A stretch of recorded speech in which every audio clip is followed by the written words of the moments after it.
Bienvenue à tous. Ouverture de la réunion préparatoire de la COP26. Ces travaux de 3 jours organisés par le gouvernement congolais en partenariat avec l'Égypte était une occasion pour la République démocratique du Congo de réaffirmer son rôle des pays solutions face à la crise climatique, une problématique au centre des enjeux planétaires.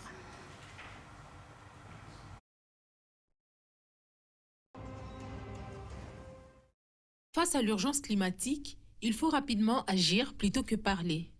Une COP d'action, c'est celle que veulent les défenseurs du climat réunis à Kinshasa pour les travaux préparatoires de la COP27, prévue à Sharm el-Sheikh en Égypte. Une grand-messe climatique qui interpelle sur les alertes que lance la nature et qui n'épargne personne. Au centre de la crise et celle de la solution, les hommes s'unissent afin de renforcer l'unité autour de la lutte contre cette menace qui doit absolument passer par le rehaussement des ambitions climatiques. Pour la République démocratique du Congo, pays solution, les services écosystémiques rendus sont incalculables.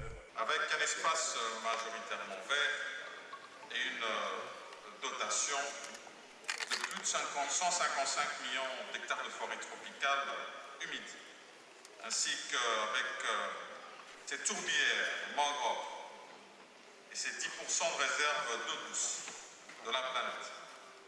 La République démocratique du Congo détient en plus d'immenses réserves de divers minéraux stratégiques dont le monde a besoin pour assurer la transition énergétique. Victimes et laboratoires naturels avec des réponses appropriées à cette crise, le bassin du Congo avec un avant-plan, la République démocratique du Congo qui détient plus de 60% des forêts tropicales humides, a saisi cette opportunité pour dénoncer le non-respect des engagements pris dans le cadre de ce combat et aussi insister sur le principe des pertes et dommages liés aux impacts du changement climatique.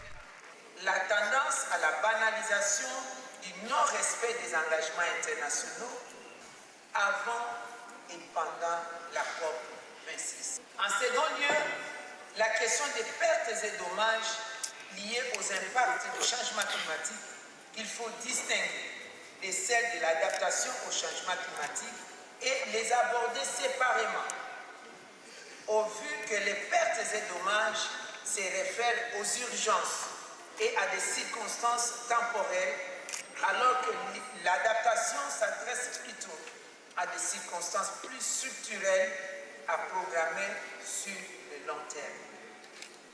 Responsable de seulement 4% d'émissions mondiales de gaz à effet de serre, l'Afrique paie le lourd tribut de cette crise, d'où la nécessité de se développer à partir de ses ressources. Que l'Afrique se trouve dans une situation de dilemme, alors que nous sommes responsables seulement de 4% des émissions mondiales de gaz à effet de serre, que faire dans ces circonstances? Exploiter nos ressources et nourrir nos enfants et petits-enfants, ou contempler ces ressources en laissant mourir nos enfants et nos petits-enfants de faim.